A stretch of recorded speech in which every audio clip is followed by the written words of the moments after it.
buenas tardes, bienvenidos a nuestro curso de español, que si bien como se los he repetido cada vez en estos videos, este curso no pretende sustituir a ninguno de sus cursos ni a lo aprendido en sus bachilleratos, simplemente es una forma de complementar lo que ustedes ya han repasado en ellos. Bueno, ¿qué son las formas discursivas? Las formas discursivas es una manera de clasificar al texto. Como ya sabemos, el texto es la unidad lingüística que expresa un contenido y está escrito en un código. Este código va a ser descifrado por el receptor. Eh, el texto tiene que tener sentido, coherencia, adecuación e integridad. Es decir, el texto, en pocas palabras, nosotros como receptores seremos los encargados de clasificarlo. Bueno, las formas discursivas son esta clasificación que le podemos dar. Van a ser de tipo expositiva, narrativa, descriptiva, argumentativa y finalmente artículo o columna. Bueno, como aquí lo dice, la finalidad de cada uno de ellos, por ejemplo, de la expositiva, es exponer algo, contarnos cómo fue un suceso, cómo lo hacen las monografías, o darnos un resumen de algo, definirnos algo o finalmente analizar algo. La narrativa se va a referir a hechos, contar cómo fue algo, cómo pasó algo o cómo sucedió un evento. La descriptiva, simplemente como lo dice, va a describir ya sea características de una persona, lugar o de su personalidad. La argumentativa es razonar y sustentar lo que decimos. Y finalmente, el artículo o columna es examinar un hecho.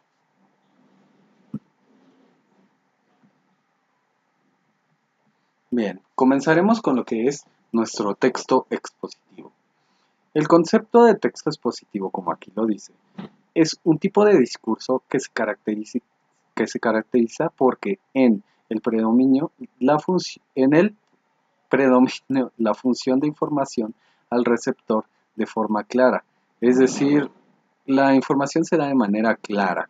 Va a utilizar lo que se conoce como función referencial o informativa del lenguaje. Va a intentar destacar las características de un tema. Lo va a hacer de manera rigurosa, con exactitud clara y con orden.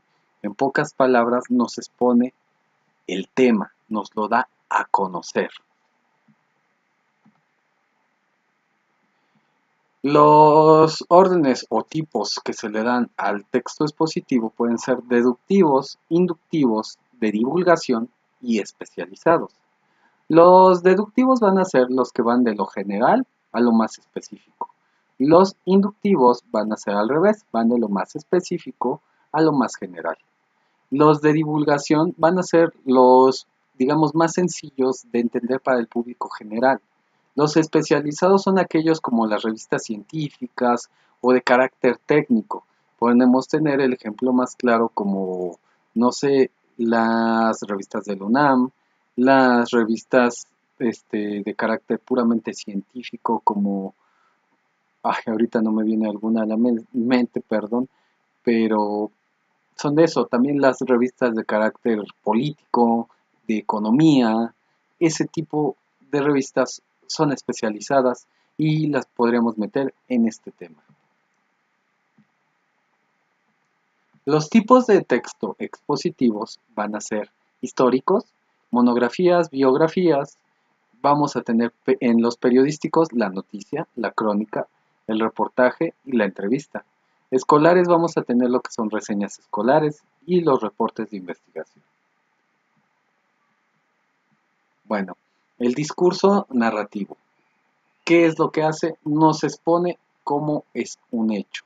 Aquí lo que nos dice es la exposición de hechos relatables, es decir, que los podemos contar.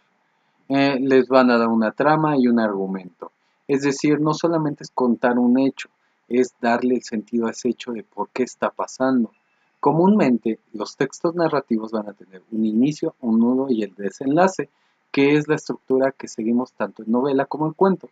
Si bien la novela está contada en un macrocosmos y el cuento en un microcosmos tienen la misma estructura, a diferencia que la novela puede tener varios nudos. Bueno, eh, fuera de la literatura, aquí nos dice que vamos a tener lo que son noticias y chistes. Las formas en las que el discurso narrativo se desarrolla serían la descripción, esa es la narración, el diálogo y el monólogo.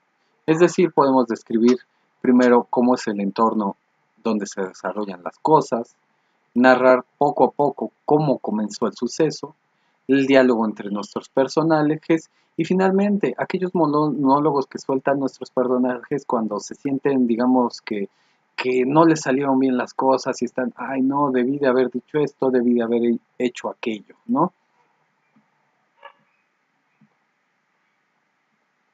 Bueno, los textos narrativos vamos a tener tres tipos, literarios, históricos y periodísticos. Los literarios vamos a tener al cuento y la novela. Los históricos vamos a tener los diarios, como los que llevamos en casa, donde contamos nuestro día a día y decimos, no, es que sí me gustó, era un chico guapísimo, o no, la fiesta fue un desastre y wow, ¿no? Ese tipo de diarios, digamos. Vamos a tener crónicas y biografías.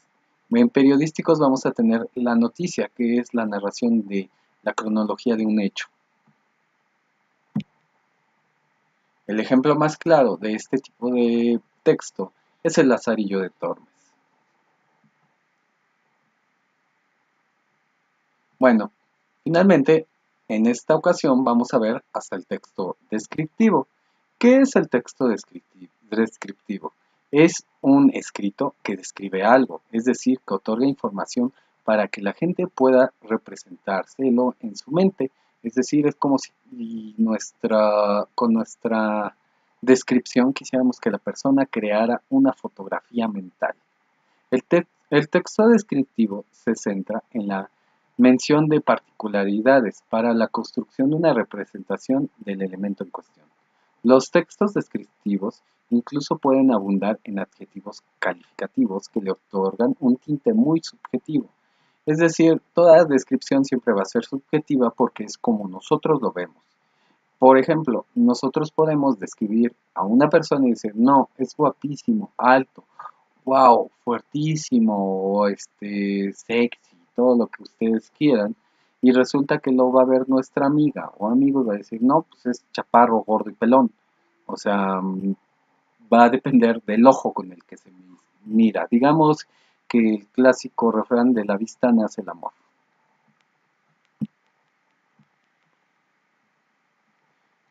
Bueno, la descripción cómo puede ser.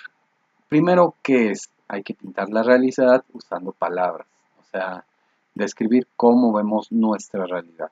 Podemos ir de lo general a lo particular o de lo particular a lo general.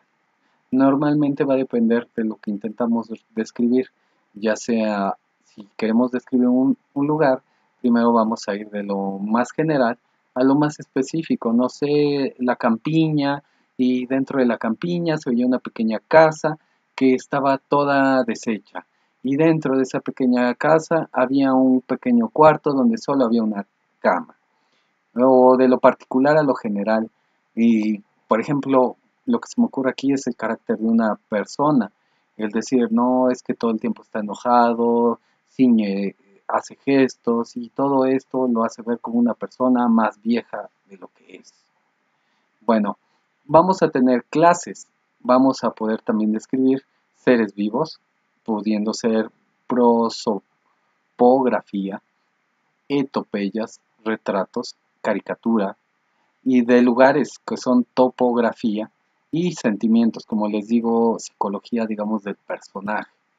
La finalidad literaria o subjetiva, que es una finalidad estética, no literaria o técnica, que es una finalidad informativa. También, como se los digo, podemos describir cómo es un lugar, hacer esta referencia como, por ejemplo, describir las pirámides de Teotihuacán, el centro histórico, contar, digamos, cómo es algo lo más fielmente que podemos. El lenguaje puede ser también que haya poco empleo de verbos, porque en realidad no estamos describiendo acciones, sino estamos describiendo algo o a alguien. Eh, lo que sí, como lo dijeron, abundan los adjetivos, ya sea buenos o malos, pero van a abundar. Llamémoslos, digamos, adjetivos calificativos como comúnmente lo hacemos.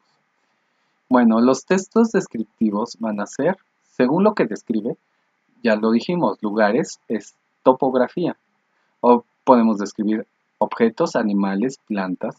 Personas vamos a tener la prosopografía, que es describir su físico, la etopeya, que es su personalidad, y la prosopografía más la etopeya va a ser igual a un retrato. Bueno, también es según la intención de quien describe. Si son objetivos, son científicos. Si son subjetivos, serán literarios. Bueno, sin más, les agradezco seguir viendo este canal. Espero esto les sirva de algo. Síganos, suscríbanse y recuerden, el conocimiento que no se comparte no sirve. Gracias.